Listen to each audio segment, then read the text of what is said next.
বইমেলায় প্রতি বছর ঢাকা মেট্রোপলিটন পুলিশ ব্যাপক নিরাপত্তা ব্যবস্থা গ্রহণ করে। প্রতিবারের ন্যায় এবারও আমরা নিরাপত্তা ব্যবস্থা গ্রহণ করেছি। সার্বক্ষণিক নিরাপত্তা ব্যবস্থা গ্রহণের জন্য আমার পিছনে আমরা একটা কন্ট্রোল রুম প্রতিষ্ঠা করেছি।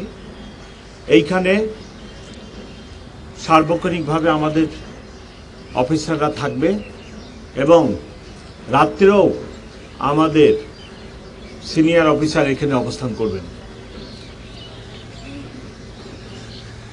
সিসিটিভি দ্বারা সমগ্র এলাকা নিরাপত্তা বেষ্টনীর মধ্যে আনা হয়েছে এবং এই কন্ট্রোল রুমের মাধ্যমে পুরো এলাকার নিরাপত্তা ব্যবস্থা তদারকি করা হবে।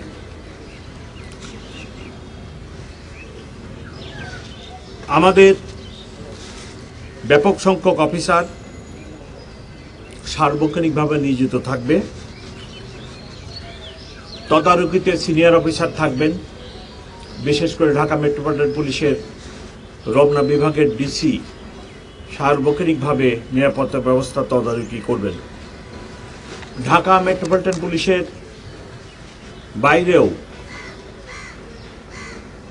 র্যাব, সিটি এবং অন্যান্য আইন শৃঙ্খলা বাহিনীর সদস্যরা, গোয়েন্দা বাহিনীর লোকেরা সার্বক্ষণিকভাবে তথ্য সংগ্রহ এবং নিরাপত্তা ব্যবস্থায় আমাদেরকে সাহায্য সহযোগিতা করবে। মেটাল ডিটেক্টর, আর্টসওয়ে, ম্যানুয়ালি মানুষের দেহ তল্লাশি এগুলো চলবে। কোনোরূপ বিস্ফোরক দ্রব্য, দাহ্য পদার্থ, মাদক যাতে প্রবেশ না করে তাদের জন্য আমাদের ব্যাপক তল্লাশি থাকবে। ডগ স্কোয়াডও কাজ করবে।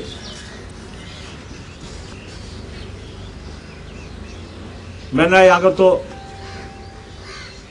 শিশুদের জন্য ঢাকা মেট্রোপলিটন পুলিশ থেকে ব্রেস্ট ফিডিং সেন্টার খোলা হয়েছে, ব্যবস্থা রাখা হয়েছে।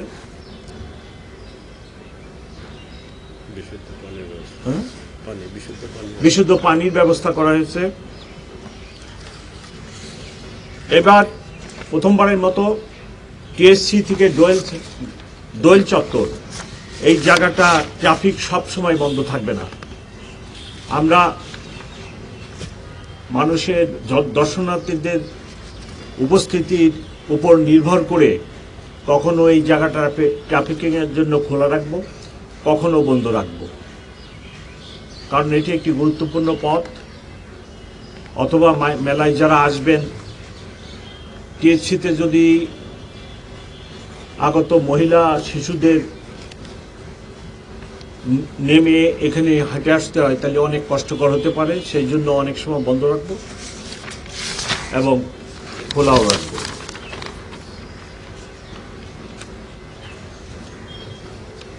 ঢাকা বিশ্ববিদ্যালয়ের আশপাশ এলাকায়, মেলার আশপাশ এলাকায় আমরা নিরাপত্তা ব্যবস্থা জোরদার করব।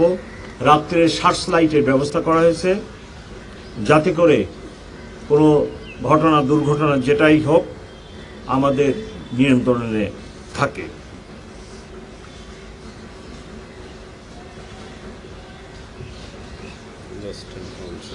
লস্ট অ্যান্ড ফাউন্ড সেন্টার খোলা হয়েছে। কেউ যদি হারানো যায়, লস্ট অ্যান্ড ফাউন্ড সেন্টারের মোবাইল নাম্বারও দিয়ে দেওয়া হবে। কোনো কারণে যদি কোনো শিশু বা অন্য কেউ হারানো যায়, আমাদের সাথে যোগাযোগ করলে লস্ট অ্যান্ড ফাউন্ড সেন্টারে আসলে আমরা তাকে খুঁজে দেওয়ার ব্যবস্থা করব। 3 নেতার মাজার, রাজু ভাস্কর্য এলাকা, বিভিন্ন এলাকায় আমরা নিরাপত্তা ব্যবস্থা জোরদার করছি এবং ট্রাফিক ডাইভারশনের ব্যবস্থা দিই। ঢাকা বিশ্ববিদ্যালয় এলাকায় মেলা চলাকালীন সময়ে এবং বিশেষ করে যে 1 মাস মেলা চলবে, এই 1 মাস কোনো ভারী যানবাহন চলাচল করবে না, রাতে এবং দিনে কখনোই চলবে না।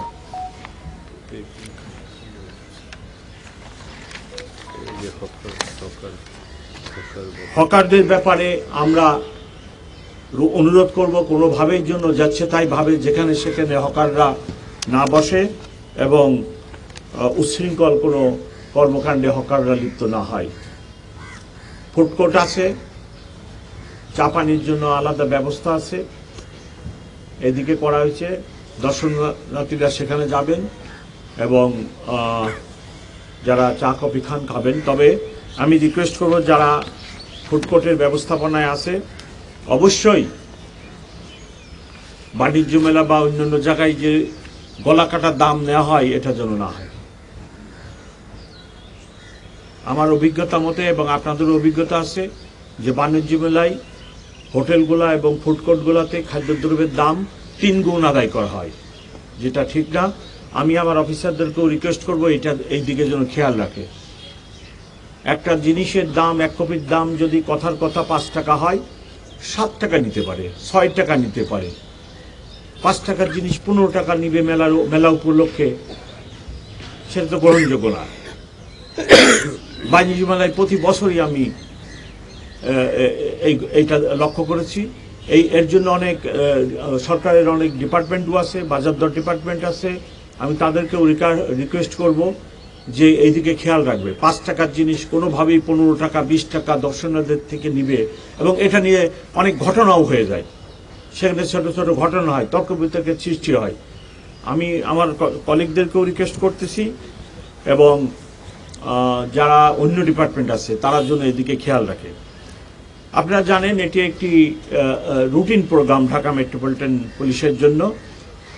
প্রতিবারের ন্যায় আমরা সেই রুটিন প্রোগ্রামটাই ফলো করতেছি এবং বাড়তি কিছু বিষয় দিয়ে আছে। ট্রাফিক একটি ইম্পর্টেন্ট বিষয় পুরো ঢাকা শহরের জন্য এবং এরূপ একটি কি বলে ফেস্টিভ প্রোগ্রামের জন্য ট্রাফিক আরও ইম্পর্টেন্ট। আমি আমার সহকর্মী এডিশনাল কমিশনার ট্রাফিক কে এখন অনুরোধ করতেছি ট্রাফিক ব্যবস্থাপনা সম্পর্কে আপনাদেরকে একটা ধারণা দিবেন।